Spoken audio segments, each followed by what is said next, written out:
भजे व्रजैकमण्डनं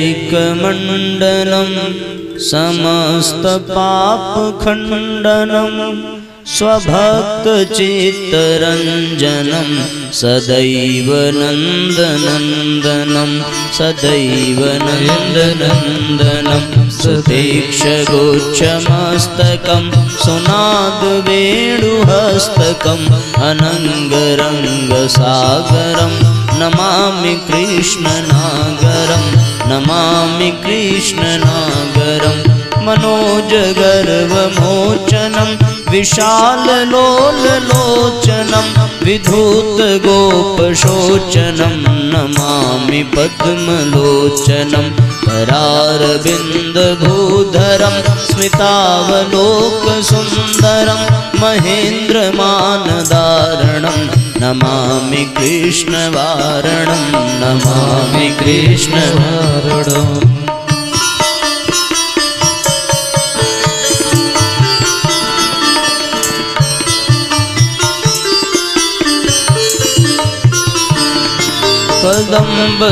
कदम्बसूनकुण्डलं सुचारुगण्डमण्डलं व्रजाङ्गनैकवल्लभं नमामि कृष्णदुर्लभं यशोदया समोदया सगोपया सनन्दया युतं सुखं कदायकं नमामि गोपनायकं नमामि गोपनायकं नमामि गोपनायकम्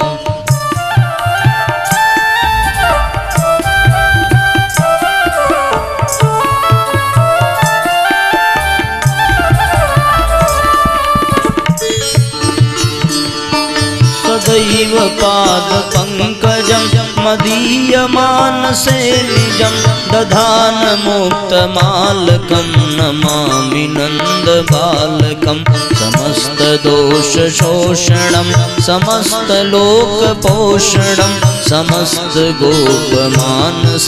नमामि नन्दलालसं नमामि नन्दलालसं नमामि नन्दलालसं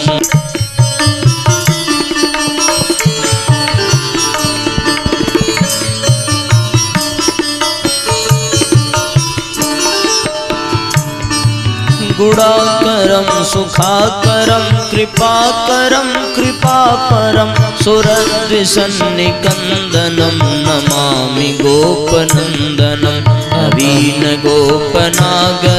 नवीनकेलिलं पटं नमामि मेघसुन्दरं तडिप्रभालसत्पटं नमामि मेघसुन्दरं तडिप्रभालसत्पटं समस्तगोपनन्दनं हृदम्बुजैकमोदनं नमामि कुञ्जमध्यगं प्रसन्नभानुशोभनं निकामकामदायकं त्रिगन्तचारुसायकं रसालवेणुगायकं नमामि कुञ्जनायकं नमामि कुञ्जनायकं नमामि कुञ्जनायकं विदग्धगोपिकामनो मनोज्ञतल्पशायिनं नमामि कुञ्जकानने प्रवद्वहन्निपायिनं किशोरकान्तिरञ्जितं त्रिगञ्जनं सुशोभितं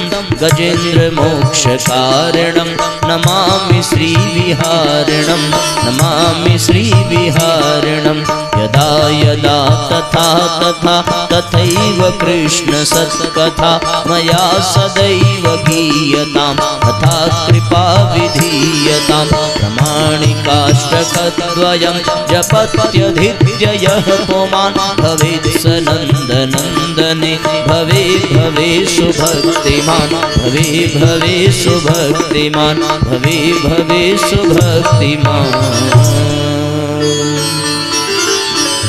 इति श्रीमच्छङ्कराचार्यकृतं श्रीकृष्णाष्टकं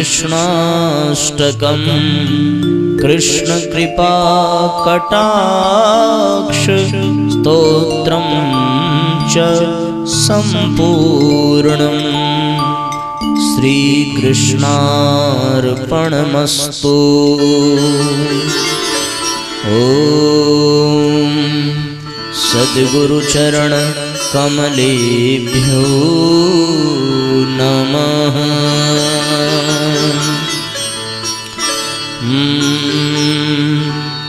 मेरो राधा रमण गिरिधारी, गिरिधारी श्याम बनवारी। मेरो राधा रमण गिरिधारी, गिरिधारी श्याम बनवारी। मेरो राधा रमण गिरिधारी, गिरिधारी श्याम बनवारी। मेरो राधा रमण गिरिधारी, गिरिधारी श्याम बनवारी। मेरो राधा रमण गिरिधारी, गिरिधारी श्याम बनवारी। मेरो राधा रमण गिरिधारी, गिरिधारी श्याम बनवारी। गिरिधारी श्याम बनवारी, गिरिधारी श्याम बनवारी। ओ गिरिधारी श्याम बनवारी। गिरिधारी श्याम बनवारी। गिरिधारी श्याम बनवारी। गिरिधारी श्याम बनवारी। मेरो राधा रमण गिरिधारी, गिरिधारी श्याम बनवारी। मेरो राधा रमण गिरिधारी, गिरिधारी श्याम बनवारी। जय जय राधा माधव गिरिधारी, जय जय राधा रमण गिरिधारी। ओ जय जय राधा माधव गिरिधारी। जय जय राधा रमण गिरिधारी। गिरिधारी श्याम बनवारी। गिरिधारी श्याम बनवारी। मेरो राधा रमण गिरिधारी, गिरिधारी श्याम बनवारी। जय जय राधा रमण गिरिधारी, गिरिधारी श्याम बनवारी। गोविंद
के बिहारी लाल की जय। बोलिए गोवर्धन गिरिराज की जय। बोलिए भागवत महापुराण की जय। नमः पार्वती पतये हर हर महादेव।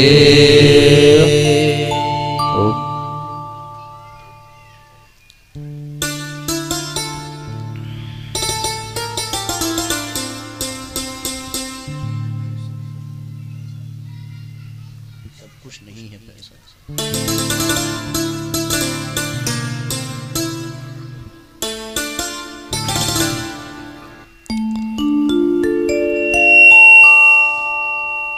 परम पूज्य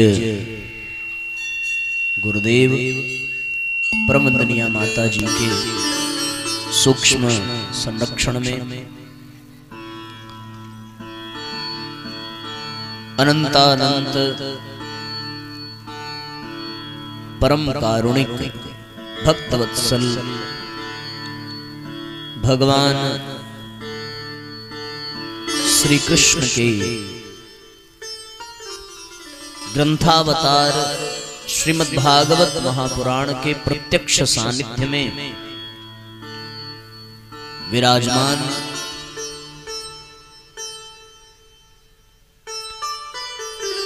आज के इस प्रसंग विशेष पर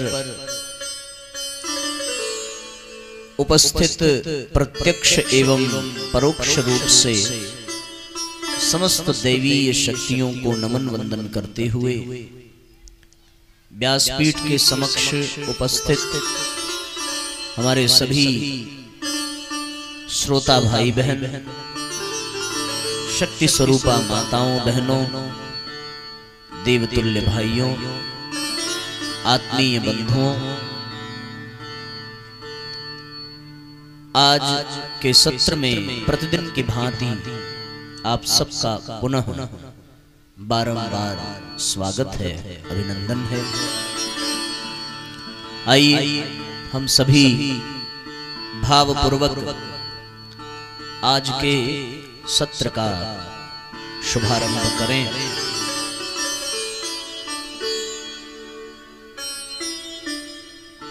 साथियों, मनुष्य जन्म 84 लाख योनियों में भटकने के पश्चात प्राप्त होता है, पर इस जीवन का अधिकांश हिस्सा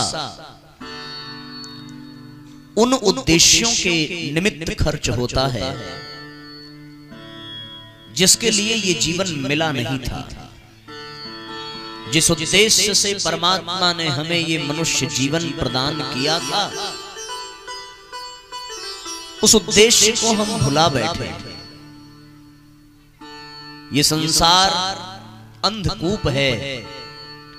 इस संसार में आने के पश्चात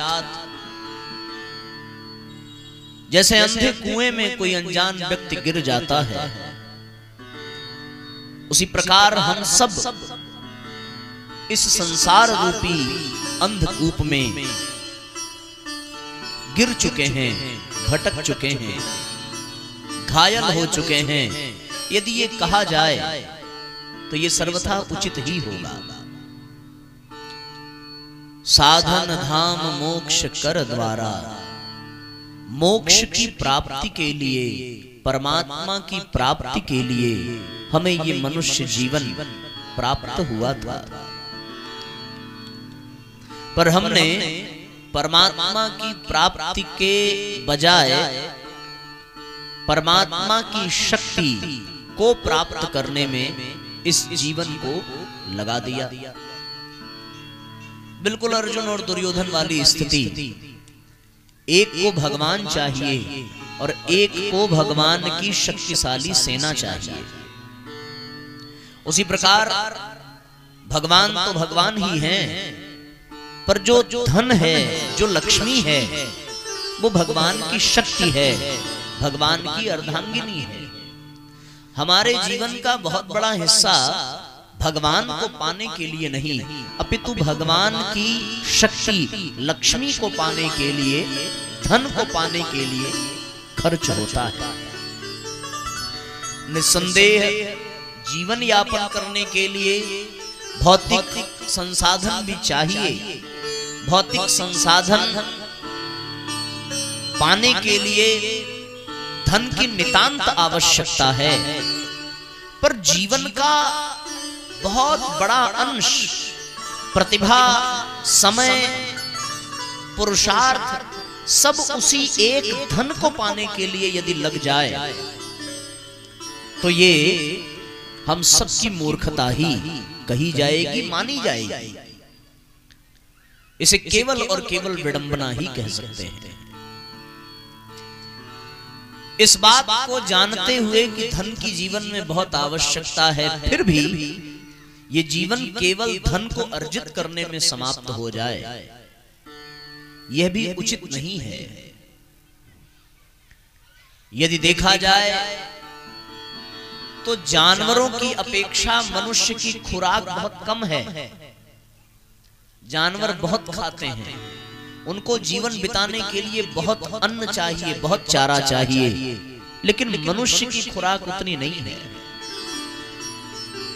2-3 रोटी सवेरे, 2-3 रोटी शाम को, कुल मिलाकर 10-12 रोटी में पूरा दिन बड़े आराम से बीत जाता है। इसके बावजूद भी 12 रोटियों की व्यवस्था करने की बजाय, परिवार के पालन पोषण करने की बजाय, या फिर यूं कह ले कि अपना और अपनों के पोषण में आवश्यक जितना धन है उसको प्राप्त कर लेने के पश्चात भी बहुत से लोग केवल और केवल धन को प्राप्त करने में ही अपने जीवन को लगाते हैं। और ये बड़ी विडंबना है कि पहले वो धन को प्राप्त करने के लिए स्वास्थ्य को गंवाते हैं और उसके पश्चात स्वास्थ्य को पाने के लिए फिर धन को खर्च करते हैं।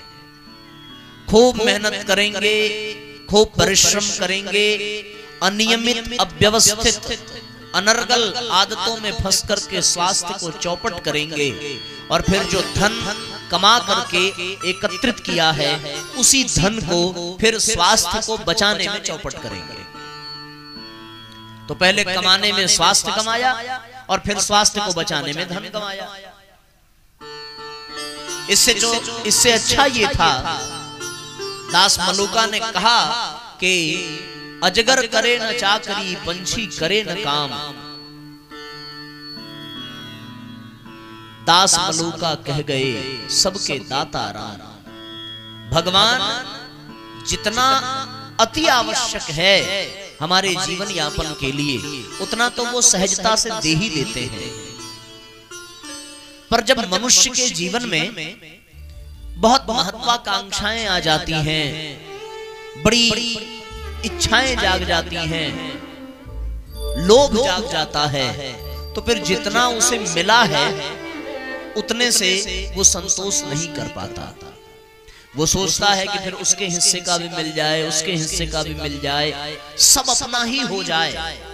ऐसा मनुष्य चाहने लगता है। जैसे जैसे उसे मिलता है वैसे वैसे उसकी चाहत बढ़ती जाती है, बढ़ती जाती है। एक बड़ी प्यारी घटना है। एक बड़े प्रसिद्ध संत हुए, संत लोकनाथ। बचपन में उनके गुरु ने उनको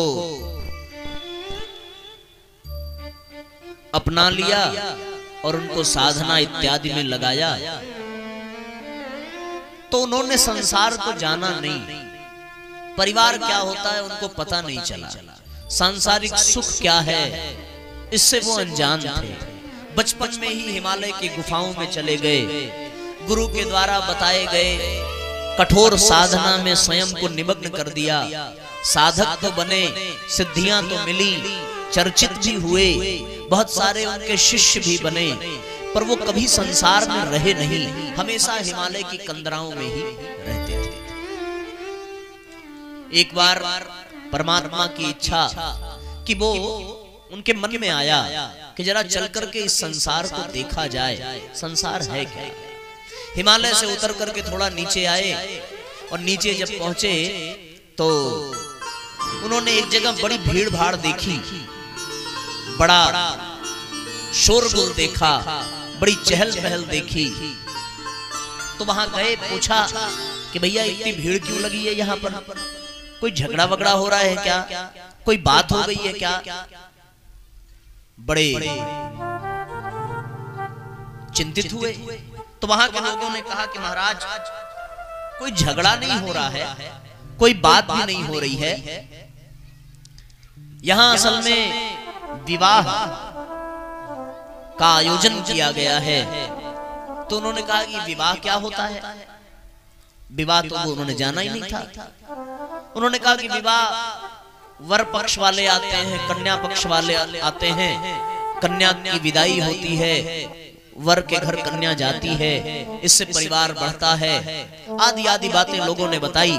उन्होंने कहा मैं समझा नहीं। बोले समझना है तो आप रुक जाइए, विवाह देखिए। उन्होंने विवाह देखने के लिए रुकना स्वीकार कर लिया।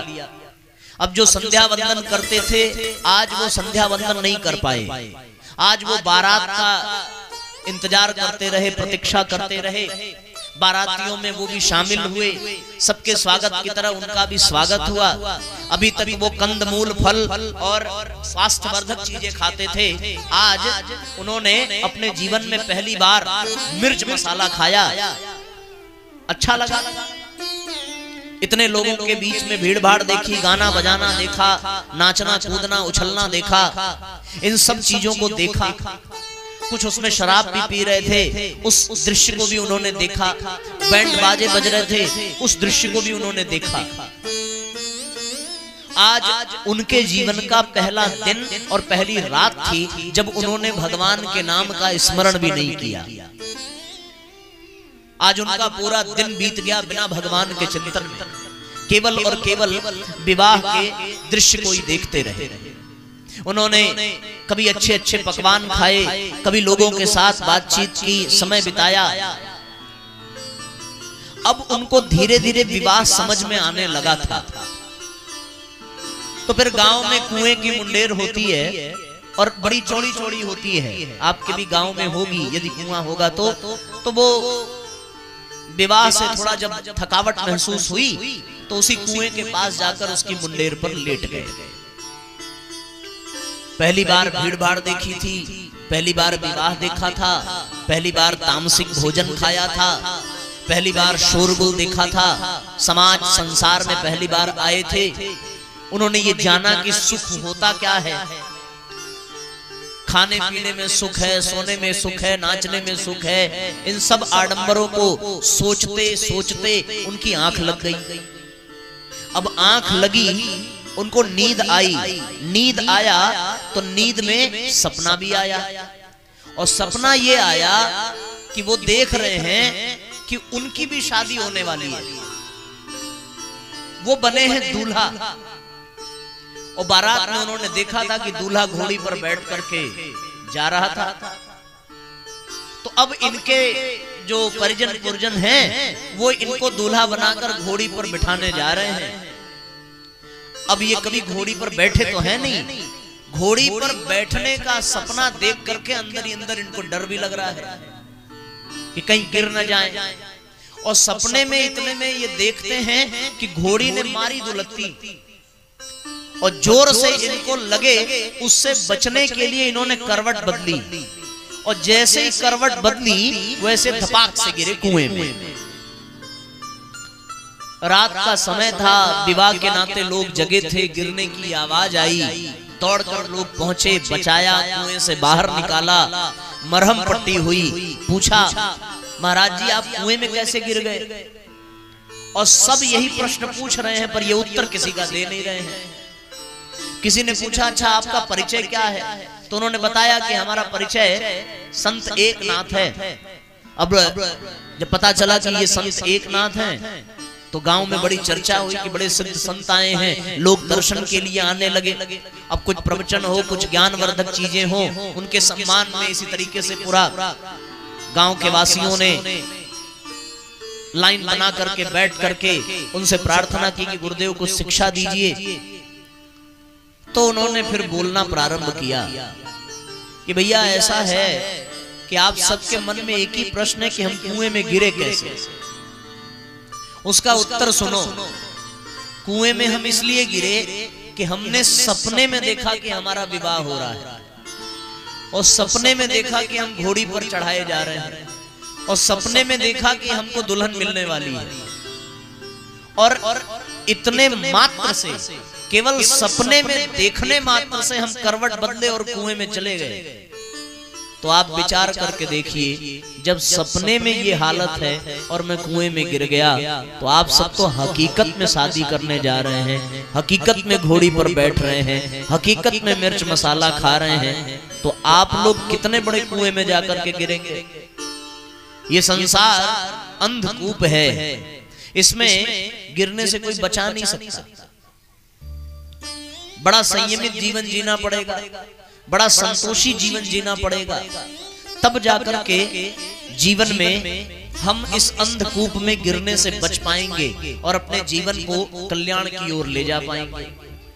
और हमने आत्म कल्याण का लक्ष्य छोड़कर पूरे जीवन को केवल धन के उपार्जन में, परिवार के पालने में, परिवार बनाने में, विवाह करने में, घर चलाने में ही बिता दिया। संत की बात सुनकर के लोगों का ज्ञान चक्षु जागा, सबने आत्म कल्याण के लिए समय निकालने और आत्म कल्याण के लिए पुरुषार्थ करने का संकल्प लिया। पर मनुष्य की एक विशेषता है कि उसे जितना मिले उतने में वो प्रसन्न नहीं होता, बल्कि और चाहिए। इस चक्कर में वो और दलदल में फंसता चला जाता है। एक बड़ी प्यारी घटना याद आती है कि एक मछुआरा मछली मारने गया, और मछली मारने के लिए जब वो जाल उसने डाली तो आज नदी में उसको एक स्वर्ण मछली मिली, सोने की मछली। और स्वर्ण मछली मिली, वो मछली जब उसके पास आई तो मछुआरे से उसने कहा कि मछुआरे, मुझे तुम मार करके मत खाओ, मैं स्वर्ण मछली हूँ, मुझे वरदान देने की शक्ति प्राप्त है, तुझे जो चाहिए वो मुझसे पूछ ले, मांग ले, मैं तुझे दे दूंगी, पर ध्यान में एक ही वरदान दूंगी। तो उसने कहा कि मैं ठीक है अपनी पत्नी से पूछ के आता हूं मुझे क्या चाहिए। तो पत्नी ने उससे कहा कि जब मछली ये कहती है कि तुझे क्या चाहिए, तो उससे बोल दे कि मेरे घर में कभी धन का अभाव ना हो। उसने जाकर के मछली से कहा कि मेरे पास धन का कभी अभाव ना हो। मछली ने दिया। फिर उसके बाद वापस जब घर लौटा, पत्नी ने पूछा दिया? पत्नी से कहा हाँ दिया। बोले जब दे ही रही थी तो इतनी सी बात मांगने की क्या जरूरत थी? हमें तो लगा वो नहीं देगी इसलिए हमने कह दिया। जब दे ही रही थी तो उससे कह देते कि शहर का मुझे मालिक बना दे। बोले अच्छा ठीक है। फिर वो मछली के पास गया, बोले एक काम कर, जो तूने पहला वरदान दिया था उसको वापस कर ले, मुझे शहर का मालिक बना दे। मछली ने कहा दिया। लौट करके घर आया, पत्नी ने पूछा मिला? बोले हाँ मिला, मैं शहर का मालिक बन गया। बोले जब वो बता ही रही थी तो बोलते इस देश का मालिक बना दे, एक छोटे से शहर के मालिक बनने की क्या जरूरत थी? लौट कर फिर मछली के पास गया, पहुंचा, अब क्या हुआ? बोले शहर का नहीं, पूरे देश का मालिक बनना है। मछली ने दिया। लौट करके घर आया, पत्नी ने कहा जब दे ही रही थी तो फिर पूरे देश का मालिक बनने की बजाय अच्छा था कि सूर्य, चंद्रमा, तारे इन पर भी अपना अधिकार जमा लेता, तुम्हारे हिसाब से उगते, तुम्हारे हिसाब से अस्त होते। बोले ठीक है फिर से जाता हूँ। मछली के पास फिर पहुंचा, बोले मुझे दुनिया का मालिक नहीं बनना, मुझे देश का मालिक नहीं बनना, दुनिया का मालिक बनना है। ये सूर्य, ये चंद्रमा मेरे हिसाब से उगे, मेरे हिसाब से अस्त हो। मछली ने मुस्कुराते हुए कहा भैया तुझे एक वरदान देना था, मैंने दिया 3, लेकिन तुझे 3 से भी संतोष नहीं हुआ। एक काम कर, तू जिस झोपड़ी में था उस झोपड़ी में ही रहने के लायक है और इससे ज्यादा तेरा कुछ नहीं हो सकता। ये कहकर के मछली छलांग लगाई और तालाब में चली गई। कहानी का तात्पर्य क्या है? तात्पर्य इतना है कि चाह पैसों से आनों में आती रही, चाह आनों से रुपया बनाती रही, चाह रुपए से मोटर मंगाती रही, चाह मोटर से होटल में जाती रही, चाह होटल में बोतल खुलाती रही, चाह क्या क्या न करती कराती रही। इंसान की चाहत जैसे जैसे बढ़ती है ना, वैसे वैसे उसकी स्थिति भी बिगड़ती जाती है। तो चाह क्या क्या न करती कराती रही, चाह पाली जिन्होंने वो पीले हुए, चाह छोड़ी जिन्होंने रसीले हुए, चाह जर से लगी जी जरा हो गया, चाह हरी से लगे जी हरा हो गया, चाह उनकी हरदम हमें चाहिए, वो चाह लें तो फिर क्या चाहिए। पर हमारी चाहत ईश्वर से लगती नहीं है। हम इन संसार के समस्त साधनों में अपने जीवन को लगाते चले जाते हैं। एक पूरा हुआ नहीं कि दूसरा चाहिए। 10,000 रुपए महीना कमाते थे, अब 15,000 महीने चाहिए, अब 20,000 चाहिए, अब 50,000 चाहिए, अब 1 लाख चाहिए, अब करोड़ों रुपए की आवश्यकता है। तो अब जमीन खरीदना है, अब गाड़ी खरीदनी है, अब हेलीकॉप्टर खरीदना है, अब अपना एरोप्लेन होना चाहिए। इंसान एक इच्छा पूरी हुई नहीं कि दूसरी इच्छा उसकी बढ़ती जाती है।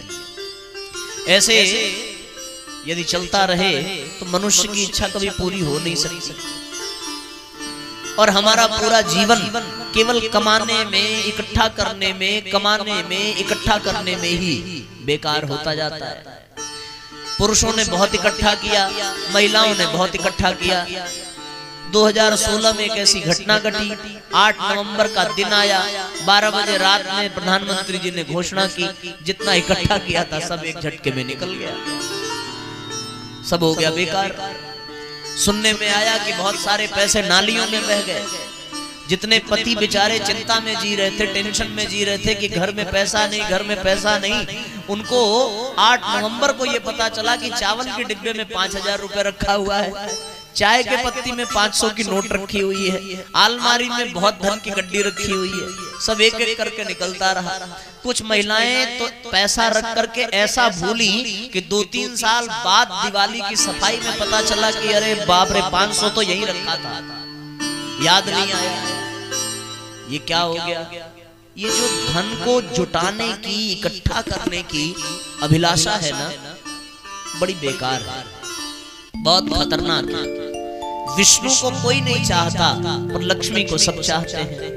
भगवान से मोहब्बत किसी को नहीं है, भगवान की पत्नी को सब प्रेम करते हैं। आप जरा विचार करके देखो, आपको कोई इज्जत न दे, आपसे कोई प्रेम न करे और आपकी पत्नी से जी भर के प्रेम करे, आपको अच्छा लगेगा?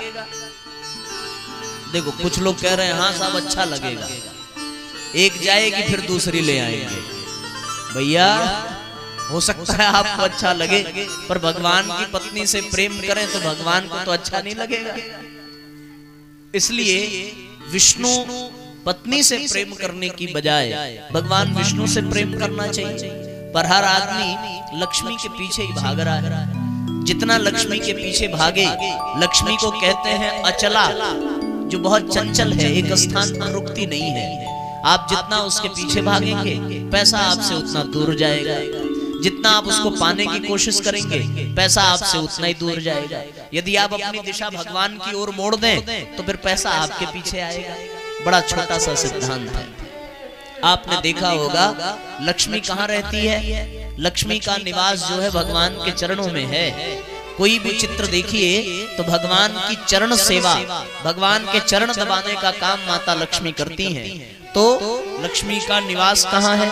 भगवान के चरणों में। और किस लिए है? भगवान की सेवा के लिए। तो हमें भगवान के चरण में जाना चाहिए था, भगवान की शरण में जाना चाहिए था, भगवान के कार्य में लगना चाहिए था, भगवान की सेवा में लगना चाहिए था, संसार में सहयोग करने के लिए लगना चाहिए था। तो लक्ष्मी अपने आप हमारी तरफ दौड़ करके आती, पर हमने अपने जीवन को लक्ष्मी के पीछे भगाया तो लक्ष्मी भागती रही और हम उनको पा न सके। एक बड़ी विडंबना ये भी है, लक्ष्मी को दौलत भी कहते हैं। दौलत का तात्पर्य मतलब 2 लात। लक्ष्मी आती है तब 1 लात लगती है, लक्ष्मी जाती है तब 1 लात लगती है। आवे तो पीठ पर लात लगती है, आदमी अकड़ करके चलता है कि मेरे पास बहुत पैसा है। जब जाती है तो पेट पर लात मारती है, फिर आदमी झुक के चलता है कि पेट भी नहीं भर रहा है। इसलिए दौलत के चक्कर में पड़ने के बजाय भगवान के चक्कर में पड़े तो अपने आप धन, अपने आप दौलत, अपने आप लक्ष्मी आने लगेगी, पर बात बिगड़ जाती है। ये गलती सबने की है। रावण राम जी को नहीं चुराना चाहता, रावण राम की पत्नी सीता का हरण करता है। सीता यानी लक्ष्मी, सोने की लंका है फिर भी वो सीता के पीछे भाग रहा है। कल्पना करके देखो, कुबेर ने जब सोने की लंका बनाई, भगवान शिव को ले जाकर के दिया, भगवान शिव के पास रावण भी खड़ा था। भगवान शिव ने कहा कि हम तो कैलाश पर रहने वाले, सोने की लंका लेकर क्या करेंगे। रावण मुस्कुराया, भोलेनाथ आप नहीं लेते तो हमें दे दो। कुबेर ने कहा प्रभु इसको बिल्कुल मत दीजिए, 27 नक्षत्रों के 9 ग्रहों के महलों को इसने छीन करके रखा है, 36 महल इसके पास पहले से हैं। भगवान विश्वनाथ मुस्कुराए, बोले अगर 36 से संतोष नहीं हुआ तो सोने की लंका जरूर इसको दे दे, 37वें से भी संतोष नहीं होगा, ये तब भी मारा मारा ही फिरेगा। और सच में सोने की लंका पाने के बाद भी वो लक्ष्मी रूपी सीता का हरण करने के चक्कर में पड़ा रहता है। इसलिए रावण को कभी सुकून नहीं मिला, कभी आनंद नहीं मिला, कभी चैन नहीं मिला। यदि वो सीता के बजाय राम के पीछे पड़ा होता, सीता के बजाय राम का हरण करता, तो उसके जिंदगी में राम के आने से विश्राम आता, आराम आता, लेकिन वो सीता का हरण करके अपने जिंदगी को चौपट कर बैठा। यही घटना द्वापर युग में भी है। शिशुपाल भगवान कृष्ण से बैर करता है, पर भगवान कृष्ण की पत्नी रुक्मिणी से विवाह करना चाहता है। हम सबकी भी स्थिति यही है, हम भगवान को नहीं चाहते, भगवान की पत्नी को चाहते हैं। संभव है क्या? इस ज्ञान को, इस रहस्य को हमें समझने की आवश्यकता है। यही गलती माता सीता ने भी की थी। जब लक्ष्मण, जब उन्होंने स्वर्ण मृग देखा, स्वर्ण मृग क्या है? स्वर्ण मृग यानी सोना, सोना यानी धन। कथा चाहे जो भी हो, सार चाहे जो भी हो, पर संदेश बड़ा सीधा है कि उन्होंने राम से कहा कि हे राम मुझे स्वर्ण मृग चाहिए, यानी राम हमसे भले दूर चले जाएं, लेकिन हमें सोने का हिरण चाहिए, सोने की संपत्ति चाहिए। सोने की संपत्ति की लालच ने सीता से राम को दूर किया, और जैसे ही राम दूर हुए वैसे ही सीता का हरण हुआ। हमसे भगवान दूर हो जाएं तो हमारा भी हरण हो जाता है। किसका हरण? हमारी शांति का हरण, हमारे सुकून का हरण, हमारे आनंद का हरण। ये सब हमसे छीन लिया जाता है। क्यों छीन लिया गया? क्योंकि हम भगवान को नहीं, भगवान की संपदा, भगवान की संपत्ति, भगवान की शक्ति को चाहने लगे। है वो भी जरूरी पर सब कुछ नहीं है पैसा, है वो भी जरूरी पर सब कुछ नहीं है पैसा, है वो भी जरूरी पर सब कुछ नहीं है पैसा, है वो भी जरूरी पर सब कुछ नहीं है पैसा, है वो भी जरूरी पर सब कुछ नहीं है पैसा, है वो भी जरूरी पर सब कुछ नहीं है पैसा। दोनों हाथ ऊपर उठा करके एक साथ तालियां बजाइए। मकसद ये जिंदगी का क्यों रख लिया है पैसा, मकसद ये जिंदगी का क्यों रख लिया है पैसा, है वो भी जरूरी पर सब कुछ नहीं है पैसा, है वो भी जरूरी पर सब कुछ नहीं